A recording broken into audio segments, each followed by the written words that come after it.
O sargento Reis, que aliás era o seu supervisor, e aí, portanto, tinha uma função estratégica dentro da ajudância de ordem. Para não comprometer, inclusive, a linha técnica da defesa do depoente aqui, estou vendo gente tirando foto das folhas que ele está em mãos. Então, assim, só para pedir um pouco mais de privacidade, isso pode comprometer a defesa técnica do depoente. Só para cooperar. Obrigado, senhor presidente.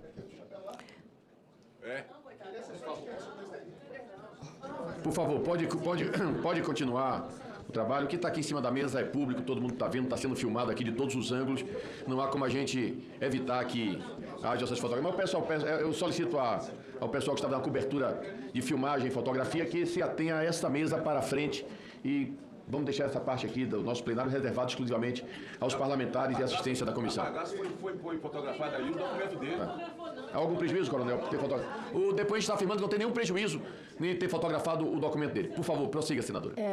Senhor Mauro Cid, o sargento Reis, ele estava nos movimentos do dia 8 de janeiro de 2022, ou melhor, agora deste ano de 2023. Além disso, ele se encontra preso, não é, pelo esquema de fraude do certificado de vacinação, sendo responsável aí pela falsificação desses registros, inclusive de familiares seus. Eu pergunto ao senhor, como era a sua relação com o sargento Reis? O senhor tinha relação pessoal com ele? Novamente, em respeito a Vossa Excelência, mas dentro do escopo das investigações que estou submetido, de acordo com a orientação da minha defesa técnica, permanecerei em silêncio. Veja, ele, na verdade, como eu disse, ele era o seu supervisor.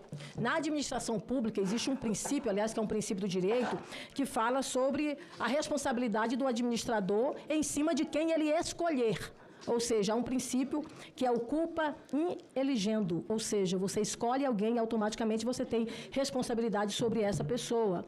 E o sargento Reis, que aliás é um praça, ao contrário do senhor, que é um oficial, pairam sobre ele investigações de fatos criminosos de um nível grave. Por exemplo, falsidade ideológica, que é a participação dele na emissão dos cartões de vacinação, peculato eletrônico, que é a participação do sargento e também do seu sobrinho na tentativa de inserir dados falsos no cartão de vacinação, e também a associação criminosa, que segundo a Polícia Federal, ele e outros investigados se associaram para fim de cometer crimes relacionados à inserção de dados falsos. Há informações, inclusive, de que ele receberia recursos de empresas que, aliás, nós estaremos, inclusive, pedindo a quebra desses sigilos e, de posse, na verdade, desses recursos, fazia saques em espécie para fazer pagamentos a integrantes e a membros da família do então presidente Bolsonaro.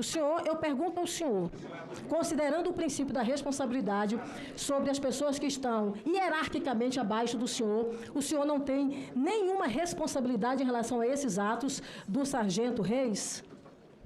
Com todo respeito a Vossa Excelência, mantenho minhas considerações iniciais dentro do escopo dos temas que estou sendo investigado, seguindo novamente a orientação da minha defesa técnica e o habeas corpus, permanecerei em silêncio.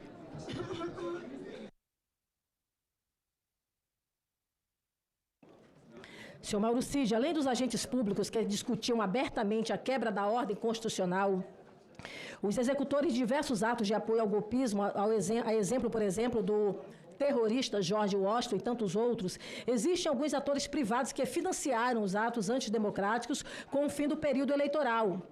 E aí, algumas dessas empresas, inclusive a exemplo do grupo empresarial Cipal, teve contas bloqueadas pelo Supremo Tribunal Federal no mês de novembro, e várias outras ações referentes a essas empresas. E aí eu cito especificamente a empresa Cipal, que é ligada à família Scholl, acredito que é essa a pronúncia. Eu pergunto ao senhor, o senhor tem conhecimento desta empresa Cipal? Conhece alguém que seja ligado, na verdade, a essa empresa Cipal? Mantenho as minhas considerações iniciais dentro do escopo das investigações que são conduzidas pelo Supremo Tribunal Federal, sigo as orientações do meu advogado e, baseado no habeas corpus, manterei-me em silêncio.